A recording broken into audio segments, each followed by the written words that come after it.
Assalamualaikum, sahabat Latif Channel.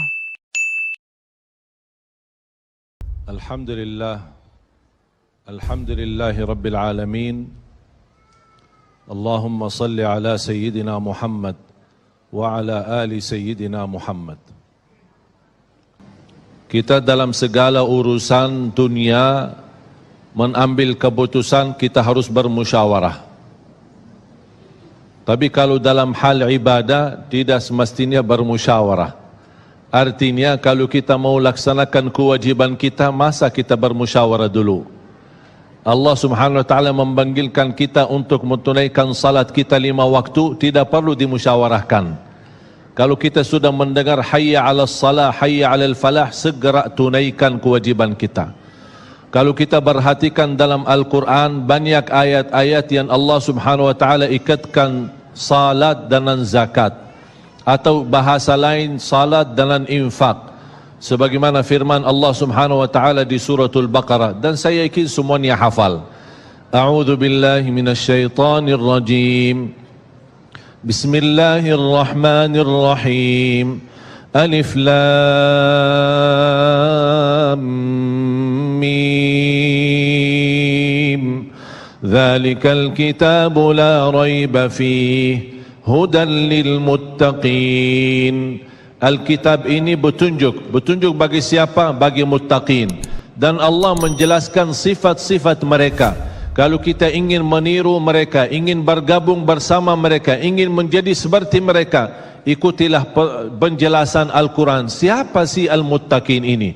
Allah Subhanahu wa taala sebutkan, alladzina yu'minuna bil ghaibi wa yuqimuna as-salata wa mimma razaqnahum yunfiqun.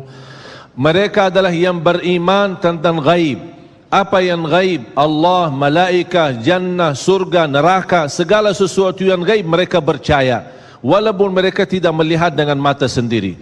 Dan sifat mereka alladzina yuqimuna as-salah. Beda artinya yuqimuna as-salah sama yusallun. Ada orang hanya kerjakan salat, tapi ada orang mendirikan salat. Ada 2 orang salat di saf pertama, sama-sama ruku', sama-sama sujud, sama-sama membaca Al-Quran, tetapi satu diterima oleh Allah, satu tidak diterima oleh Allah. Apa persoalannya? Karena satu menghadap Allah dengan hatinya, dan satu hanya menghadap Allah dengan fisik badannya. Makanya kita melihat orang yang salat dengan hatinya, nikmat salatnya, bisa tenang bacaannya, tenang rukuknya, tenang sujudnya. Beda sama orang yang buru-buru melaksanakan salat.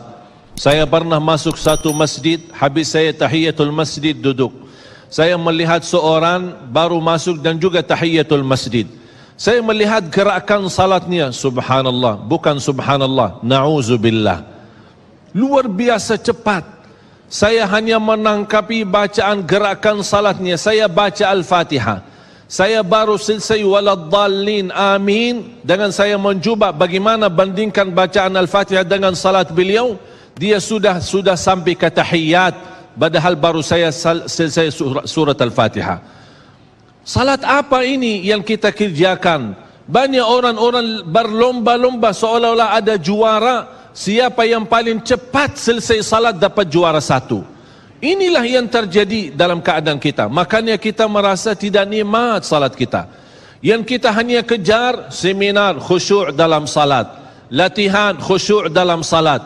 Sebenarnya Bapak Ibu biar faham, tidak ada perintah dalam Al-Quran memerintahkan salat yang khusyuk. Tidak ada perintah dari Rasul salat yang khusyuk. Salat khusyuk itu apa? Salat yang khusyuk hasil dari salat yang tenang. Allah perintahkan ketenangan dalam salat. Ar-Rasul SAW memerintahkan ketenangan dalam salat. Kalau sifat khusyuk adalah sifat orang mukmin yang melaksanakan salat tumaknina.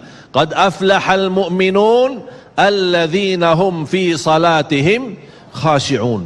Ketika ada seorang datang ke masjid di zaman Rasulullah sallallahu alaihi wasallam, masuk masjid tahiyatul masjid, selesai salat dia datang kepada Rasul mau salaman, Rasul tidak menjawab. Bahkan Rasul berkata, salli fa innaka lam tusalli. Salatlah karena kamu belum salat.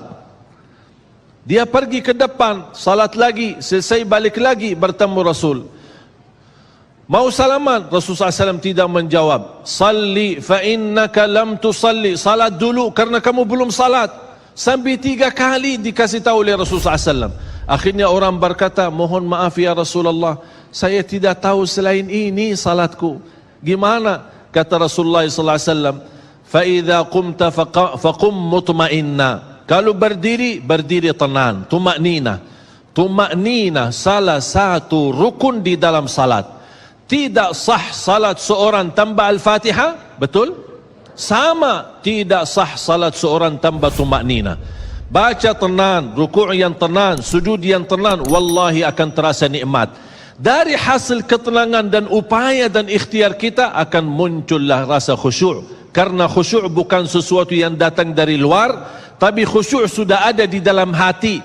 Tinggal bagaimana cara dikelola, bagaimana bisa dikembangkan cara salat yang tenang.